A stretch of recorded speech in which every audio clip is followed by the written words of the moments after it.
వీళ్ళు అంత పెద్ద పోస్ట్‌లో ఉండి, బాధ్యత కలిగినటువంటి పోస్ట్‌లో ఉండి కూడా, ఈ ప్రజల దగ్గర నుండి మ్యుటేషన్‌లు చేయడం గానీ, పట్టాలు తీసుకోవడం గానీ, పాస్‌బుక్‌లు తీసుకోవడం గానీ, లంచాలకు మరుగుతున్నారు అనేటువంటి దురభిప్రాయము ప్రజల్లోనూ ఉంది, ప్రభుత్వంలోనూ ఉంది. ఈ మధ్య ఏసీబీ వాళ్ళు కూడా సుమారుగా 20, 30 మందిని తహసీల్దార్‌లను, డీటీలను కూడా అరెస్ట్ చేయడం జరిగింది ఏసీబీ వాళ్ళతో. బాధ్యత కలిగినటువంటి పోస్ట్ కాబట్టి సక్రమంగా వాళ్ళు నిర్వర్తించాలని చెప్పి నేను కోరుకుంటున్నాను. ప్రజలకు కూడా వాళ్ళు ఏదైనా లంచం అడిగితే టోల్ ఫ్రీ నెంబర్లు కూడా ఇవ్వడం జరిగింది. అదే ఆంధ్రప్రదేశ్లో అయినట్లయితే 14 420 అంటే 14400 అనే టోల్ ఫ్రీ నెంబర్ కు ఫోన్ చేయమని చెప్పి కూడా అందులో తెలపడం జరిగింది. అదే తెలంగాణలో అయితే 1064 కు ఫిర్యాదు చేయవచ్చు, టోల్ ఫ్రీ నెంబరు. అదేవిధంగా వాట్సాప్ నెంబర్ కూడా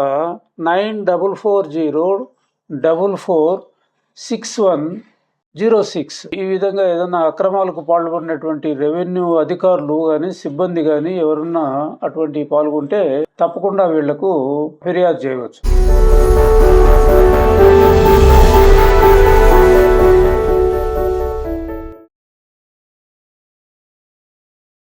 ఆంధ్రప్రదేశ్ మరియు తెలంగాణలో ఉన్న తహసీల్దార్ల యొక్క డ్యూటీస్ ఏంటి సార్, కొంచెం ఎక్స్ప్లెయిన్ చేస్తారా? ముఖ్యంగా తహసీల్దార్ అనేటువంటి వర్డ్, తహసీల్ అంటే శిస్తు వసూలు అని అర్థం, దార్ అంటే చేసేవాడు అని అర్థం. అంటే రెండు కలిపితే తహసీల్దార్గా శిస్తు వసూలు చేసేవారు అనేటువంటి అర్థం వస్తుంది.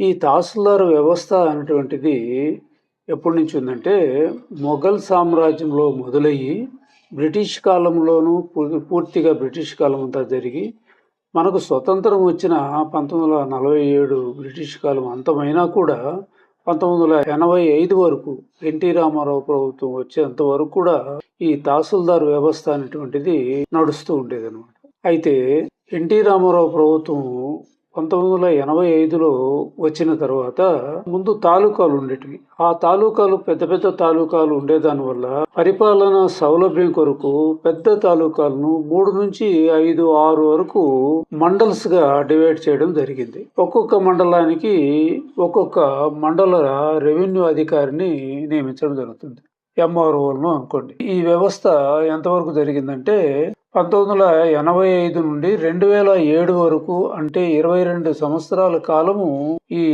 ఎంఆర్ఓ వ్యవస్థ అనేటువంటిది జరుగుతూ ఉంది. అయితే తాలూకాలో చేసేటువంటి పనులు అదే పనులే మండల వ్యవస్థలో కూడా జరిగేటువంటిది ఉండేది. అయితే వీళ్ళు దీనికి పూర్వము ఒక విషయం చెప్పుకోవాల్సి వస్తుంది అనమాట. మద్రాసు ఉమ్మడి రాష్ట్రముగా ఉన్నప్పుడు థామస్ మన్రో అనేటువంటి ఆంగ్లేయ వ్యక్తి రాష్ట్ర గవర్నర్గా ఉండి ఈయన ఒక ఆలోచన వచ్చింది. ఈ జమీందారీ జాగీర్దారీ వ్యవస్థల నుండి పన్నులు వసూలు చేసే దాంట్లో చాలా లోటుపాట్లు ఉన్నాయి, ప్రజల దగ్గర నుంచి ఎక్కువ పన్నులు వసూలు చేసి రాష్ట్ర ఖజానాకు తక్కువగా జమ చేస్తున్నారు అనేటువంటి భావన వాళ్ళకు వచ్చి, ఈ రైతుల దగ్గర నుంచే డైరెక్ట్ గా వసూలు చేస్తే ఎట్లా ఉంటుంది అనేటువంటి ఆలోచనతో ఈ జమీందారు వ్యవస్థను రద్దుపరచకుండానే ఈ రెవెన్యూ రికార్డులను తయారు చేయడం జరిగింది. ఇది 1802లో మొదలుపెట్టి 1852 వరకు కూడా ఈ రెవెన్యూ రికార్డులు తయారు చేయడం జరిగింది. ముందుగా ఏం చేసినారంటే ఒక గ్రామాన్ని యూనిట్ గా చేసుకొని ఆ గ్రామంలో ఉండబడినటువంటి మొత్తం సాగు చేసేటువంటి విస్తీర్ణాన్ని, ఎంతమంది రైతులు ఉండారో ఒక్కొక్క రైతుకు ఒక్కొక్క కమ్మతము, అంటే ఆయన చేసేటువంటి భూమిని మొత్తం కొలిసి ఆ విస్తీర్ణాన్ని, ఆ భూమి కొలతలను, భూమి పటాలు తయారు చేయడం జరిగింది. ఆ విధంగా ఆ గ్రామం మొత్తం కూడా భూమి పటాలు తయారు చేసి కొన్ని బుక్కులుగా కుట్టడం జరిగింది. ఇది వరలో చెప్పినట్టు 100 మంది రైతులవి ఒక బుక్ అనమాట. ఆ బుక్ ని ఎఫ్ఎంబి అని అంటాం. ఎఫ్ఎంబి అంటే ఫీల్డ్ మెజర్మెంట్ బుక్ అని అర్థం. ఆ విధంగా మొత్తము దేశమంతా కూడా ఈ విధంగా కొలతలు వేసి భూమి పటాలుగా తయారు చేయడం జరిగింది. అయితే రెవెన్యూ గ్రామ యూనిట్ లో ఈ పటాలన్నింటినీ కూడా అందులో పొందుపరిచి గ్రామ పటంగా తయారు చేయడం జరిగింది. ఇందులో గ్రామ పటములో అన్ని పట్టా భూములు ప్లస్ వరంపోగు భూములు, తర్వాత గ్రామంలో నివాసం ఉండేటువంటి గ్రామ కంటాలు, తర్వాత ఇతర పొరంపోగు భూములు, చెరువులు, వాగులు, వంకలు ఇటువంటివన్నీ కూడా, శ్మశానాలు, తోపొరంపోగు భూములు, ఇవన్నిటిని కూడా గుళ్ళు, గోపురాలు అన్ని కూడా అందులో పొందుపరిచి ఒక గ్రామ పటంగా తయారు చేసినారు అనమాట. అట్లా గ్రామం యూనిట్ గా చేసుకొని మొత్తం తాలూకానంతా కూడా సర్వే చేయడం జరిగింది. అదేవిధంగా మొత్తం జిల్లాలను ఈ విధమైనటువంటి సర్వే చేసి రికార్డులను తయారు చేసినారు. ముందు ఎఫ్ఎంబి చేసినారు, మళ్ళీ గ్రామ పటం తయారు చేసినారు, మళ్ళీ ఆర్ఎస్ఆర్ రిజిస్టర్ అనేది తయారు చేసినారు. ఆర్ఎస్ఆర్ రిజిస్టర్ ఏం చేసినారంటే, ఏ రైతులైతే ఆ భూమిని దున్నుకుంటున్నారో ఆ రైతులకే యజమానులుగా చేయడం జరిగింది అనమాట. ఈ ఆర్ఎస్ఆర్ అనేటువంటిది సుమారు 17 కాలాలతో తయారు చేయబట్టి ఆర్ఎస్ఆర్. ఇందులో ముఖ్యంగా ఏముంటుందంటే, రైతు సాగు చేయుచున్నటువంటి సర్వే నెంబర్ ఉంటుంది. ఆయన ఒకవేళ అప్పుడు సబ్ డివిజన్ అయింటే సబ్ డివిజన్ నెంబర్ ఉంటుంది. భూమి ఏ రకానికి చెందింది అనేటువంటి వర్డ్స్ ఉంటుంది. తర్వాత వెట్ట, డ్రై అనేటువంటి వివరాలు, ఆ భూమి ఎంత విస్తీర్ణం ఉంది, ఎంత శిస్తు కట్టాలా, అది ప్రభుత్వ భూమి, పట్టా భూమి. ప్రభుత్వ భూమి అయితే 17వ కాలంలో చూపెడతారు. అదే పట్టా భూమి అయితే 16వ కాలంలో యజమాని పేరు రాయడం జరుగుతుంది. ఈ విధంగా మొత్తం భూమినంతా కొలిసిన తర్వాత ఈ జమీందారీ జాగీర్దారీ వ్యవస్థలు రద్దు చేయాలా అనేటువంటి ఉద్దేశముతో తయారైనటువంటి రికార్డులు. అయితే 1947లో స్వతంత్ర ఉద్యమంలో మనకు స్వాతంత్రాన్ని ఇచ్చి వాళ్ళు వెళ్ళిపోవడం జరిగింది. అయితే జమీందారు జాగీర్దారు వ్యవస్థలను 47లో స్వతంత్రం వస్తే 48లోనే ఆ వ్యవస్థను రద్దుపరిచి దున్నేవానికే భూమి హక్కులు కల్పించడం జరిగిందనమాట. ఈ విధంగా కౌలుదారులంతా కూడా యజమానులుగా మారడం జరిగింది. ఆ పీరియడ్ లోనే జరిగింది. ఈ విధంగా జరిగిన తర్వాత మొత్తము స్టేట్ ని ఏం చేసినారు, జిల్లాలుగా డివైడ్ చేసినారు. జిల్లాలను వచ్చేసి ఏం చేసినారు, తాలూకాలుగా డివైడ్ చేసినారు. ఒక్కొక్క తాలూకాకు ఒక తహసీల్దార్ను అధికారిగా నియమించడం జరిగింది. ఆయన యొక్క ముఖ్యమైన పని ఏమంటే, భూమి శిస్తు వసూలు చేయడమే ఆయన యొక్క ముఖ్య పని అప్పట్లో ఉండేది అనమాట. ఇప్పుడు మొఘల్ సామ్రాజ్యంలో గాని, బ్రిటిష్ కాలంలో గాని ఆ ఉద్దేశంతో తహసీల్దార్ను నియమించడం జరిగింది. ఎందుకంటే ఆ కాలంలో ప్రధాన ఆదాయం వచ్చేసి భూమి శిస్తు వల్లనే వచ్చేది. ఇప్పుడు మనకు ఉన్నట్లు ఎన్నో రకాలటువంటి పరిశ్రమలు ఉన్నాయి, కానీ ఆ కాలంలో అటువంటి పరిశ్రమలు లేవు. కాబట్టి ఈ శిస్తు ద్వారానే ప్రభుత్వం నడిచేది. అందువల్ల ఈ తహసీల్దార్ యొక్క పని శిస్తుతో మొదలైంది. ఇప్పుడు ఆయన యొక్క పనులు చాలా వరకు పెరిగినాయి. సుమారు ఇప్పుడు ఎత్తుకున్నట్లయితే 52 పనులుగా పెరిగినట్లు తెలుస్తోంది. ఈయన యొక్క ముఖ్యమైన పని ఏమంటే, ప్రభుత్వానికి చెందినటువంటి భూములను కాపాడడం. అది అనాధీనం భూములు గాని, లేదంటే పొరంపోగు భూములు గాని, వీటన్నిటిని ఈయన కంట్రోల్లో పెట్టుకోవడం జరుగుతుంది అనమాట. ఈయన ప్రభుత్వ భూములు ఉన్నట్లయితే భూమి లేనటువంటి నిరుపేదలు, ఎవరన్నా బీపీఎల్ వర్గానికి చెందినటువంటి వాళ్ళు, ఎస్సీ, ఎస్టీ, తర్వాత చిన్నకారు రైతులుగా ఉండేటువంటి వర్గాల వారికి ఈ భూములను డీకేట్ పట్టాల రూపంలో ఇవ్వడం తహసీల్దార్ యొక్క ముఖ్య పని. భూదాన భూములు గాని, తర్వాత ల్యాండ్ సీలింగ్ భూములు గాని, ఇనాం భూములు గాని, ఇటువంటి వచ్చినటువంటి భూములన్నిటిని కూడా పట్టాలుగా డీకేటీ పట్టాల రూపంలో ఇచ్చేవాళ్ళు అనమాట. కండిషన్లు పెట్టి ఇచ్చేవాళ్ళు. అంటే వారు వారసులు తప్ప ఇతరులకు అమరాదు అనేటువంటి షరతుతో ముఖ్యంగా పెట్టి పట్టాలు ఇవ్వడం జరుగుతుంది. అటువంటివి కూడా వైలేట్ కాకుండా చూసేటువంటి బాధ్యత ఆయనదే. తర్వాత ఇంకొక పని ఏమంటే, భూములు ఎవరైనా కొనుగోలు అమ్మకాలు జరిగినప్పుడు ఒరిజినల్ ఓనర్ యొక్క పేరును మార్చి మ్యూటేషన్ చేయడం అనమాట. ఈ మ్యూటేషన్ కూడా చాలా రకాలు ఉంటాయి. బహుమతి రూపంలో వచ్చింటాయి, దాన సెటిల్మెంట్ రూపంలో వచ్చింటాయి, తర్వాత పరివర్తన దస్తావేజుల ద్వారా వచ్చేటువంటి ఉంటాయి, వీలునామా ద్వారా వచ్చేటువంటి భూములు ఉంటాయి. ఈ విధంగా రకరకాలుగా భూములు చేతులు మారినప్పుడు వాటి అన్నిటిని కూడా మ్యూటేషన్స్ చేస్తారు. మ్యూటేషన్లు అంటే పేర్లు మార్పు చేయడం. ముందు ఉన్నటువంటి ఒరిజినల్ యజమాని పేరు తొలగించి ప్రస్తుతం కొనుగోలు చేసినటువంటి యజమాని పేర్లను ఆ సంబంధిత రికార్డులలో నమోదు చేసేటువంటి బాధ్యత ఆయనకే ఉందన్నమాట. తర్వాత రెండవ బాధ్యత ఏమంటే, ఇంకా సర్టిఫికెట్లను జారీ చేయడం. సర్టిఫికెట్లు అంటే ప్రజలకు సంబంధించినటువంటి ఇన్కమ్ సర్టిఫికేట్ కానీ, క్యాస్ట్ సర్టిఫికేట్ కానీ, నేటివిటీ సర్టిఫికేట్ కానీ, కుటుంబ సభ్యుల సర్టిఫికేట్ కానీ, ఇటువంటి సర్టిఫికెట్లు అంతా కూడా జారీ చేయడం జరుగుతుంది. తర్వాత ఏదైనా దేవాదాయ భూములకు సంబంధించినటువంటివి, ధార్మిక సంస్థలకు సంబంధించినవి, లేదా అసైన్మెంట్ భూములకు సంబంధించి దొంగగా రిజిస్ట్రేషన్లు చేసుకున్నటువంటి వ్యక్తుల యొక్క పట్టాలను కూడా రద్దుపరిచేటువంటి అధికారము తహసీల్దార్కి ఇవ్వబడింది. ఇంతకుముందు జాయింట్ కలెక్టర్ ఉండేది. దాన్ని ప్రస్తుతానికి 2025లో ఆయనకు అటువంటి అధికారం ఇచ్చిన దానివల్ల వాటి అన్నిటిని రద్దుపరిచి సబ్ రిజిస్టర్ ఆఫీస్కు సంబంధిత రికార్డులో మార్పులు చేసుకోమని అతనికి ఉత్తర్వులు ఇవ్వేవాడు. అంటే ఈసీలో కానీ తర్వాత రికార్డులలో కానీ ఆ పేర్లన్నీ తొలగించేసి ఒరిజినల్ పేరు ఎవరిది ఉందో వాళ్ళని పెట్టేటువంటిది అదనమాట. ఇది కాకుండా సివిల్ సప్లైస్ డిపార్ట్మెంట్ ఒకటి ఉంటుంది. సివిల్ సప్లైస్ పని ఏమంటే పేద ప్రజలకు బియ్యం కార్డులు మంజూరు చేయడం జరిగింటుంది. వాళ్ళందరికీ కూడా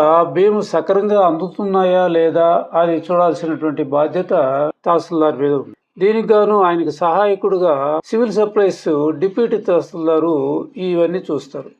డిప్యూటీ తహసీల్దారు తర్వాత రెవెన్యూ ఇన్స్పెక్టరు ఇవన్నీ షాపులన్నిటిని కూడా ఎఫ్ఈ షాపులను తనిఖీ చేసి రైతులకు అంటే కార్డుదారులకు సక్రంగా బియ్యం పంపిణీ చేస్తున్నారా లేకంటే వీళ్ళు ఏమన్నా బ్లాక్ మార్కెట్లో ఏమన్నా అమ్ముతున్నారా అనేటువంటి విషయాలను సమగ్ర పరిశీలన చేయడం జరుగుతుందన్నమాట. ఇది వీళ్ళిద్దరి సహాయంతో ఆయన చేస్తాడనమాట.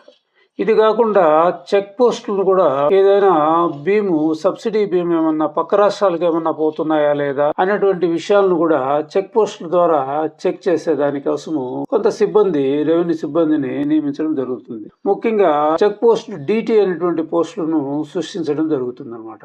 అటువంటి పనులు చేయాలా. తర్వాత ఆర్ఓకు సంబంధించినటువంటివి ఉంటాయి. రైతులకు భూముల గురించి హక్కులు కల్పించే దానికోసము ఆర్ఓఆర్ రికార్డులు అనేటువంటివి మొదలైనాయి.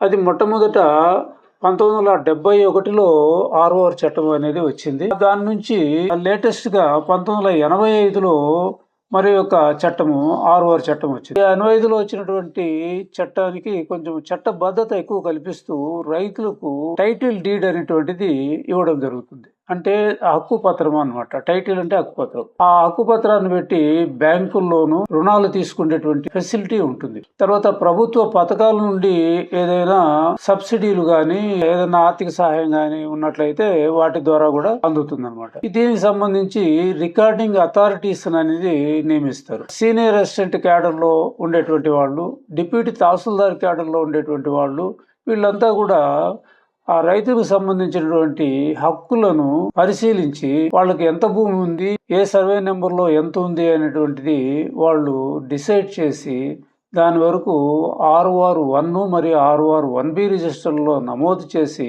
వాళ్లకు పట్టాదారు పాస్బుక్లు ఇవ్వడం జరుగుతుందన్నమాట. డీటీలు తయారు చేసినా కూడా తహసీల్దార్ యొక్క పర్యవేక్షణలో జరుగుతుందన్నమాట. ప్రోటోకాల్ డ్యూటీస్ అటెండ్ అయ్యేది కూడా ఉంటుంది. ముఖ్యంగా ఈ ప్రోటోకాల్ డ్యూటీ అనేటువంటిది ఎవరైనా తహసీల్దార్ కంటే పెద్దగా ఉండేటువంటి పై అధికారులు ఎవరన్నా వచ్చినప్పుడు ఆర్డీఓ కానీ, జాయింట్ కలెక్టర్ కానీ, కలెక్టర్ కానీ, సెక్రటరీస్ కానీ, తర్వాత పొలిటికల్ లీడర్లో మినిస్టర్లు కానీ, సీఎం కానీ వచ్చినట్లయితే ముందుగా వాళ్లకు స్వాగతం పలకాలా, వాళ్లకు సరి అయినటువంటి బందోబస్తును ఏర్పాటు చేయాలా, వాళ్లకు అన్ని సౌకర్యాలు కల్పించడము ఈయన యొక్క ప్రోటోకాల్ డ్యూటీలో ఇది ఒక బాధ్యత అన్నమాట. ప్రజలకు అడిగినటువంటి సర్టిఫికేట్లను 2005 ఆర్టీ యాక్ట్ ద్వారా వివిధ సర్టిఫికేట్లు, అది భూమి రికార్డుకు సంబంధించినటువంటి అన్ని సర్టిఫికెట్లను ఇచ్చేదానికి హెచ్డిటి అనేటువంటి ఆయన్ను పిఐఓగా నియమించడం జరుగుతుంది. పిఐఓ అంటే పబ్లిక్ ఇన్ఫర్మేషన్ ఆఫీసర్ అని అంటాం. ఆయన ఏం చేస్తాడంటే ఈ అడిగినటువంటి రైతులు అందరికీ కూడా భూమి రికార్డులు 30 రోజుల లోపల ఇచ్చేటివి కొన్ని ఉంటాయి, 60 రోజుల లోపల ఇచ్చేటివి కొన్ని ఉంటాయి, 24 గంటల లోపల ఇచ్చేటువంటివి కూడా కొన్ని ఉంటాయి. ఏమైనా కూడా వాటిను సక్రమైన రీతిలో సరైన కారణాలు తెలుపుతూ ఇవ్వాల్సినటువంటి బాధ్యత ఆ పిఐఓ పైన ఉంటుంది. మీరు అడిగినటువంటి రికార్డులు ఈ కార్యాలయంలో లేవు అని జనరల్గా ఇస్తూ ఉంటారు. అది పద్ధతి కాదు. దీనిపైన హైకోర్టు కూడా చాలా తీర్పులు ఇచ్చింది.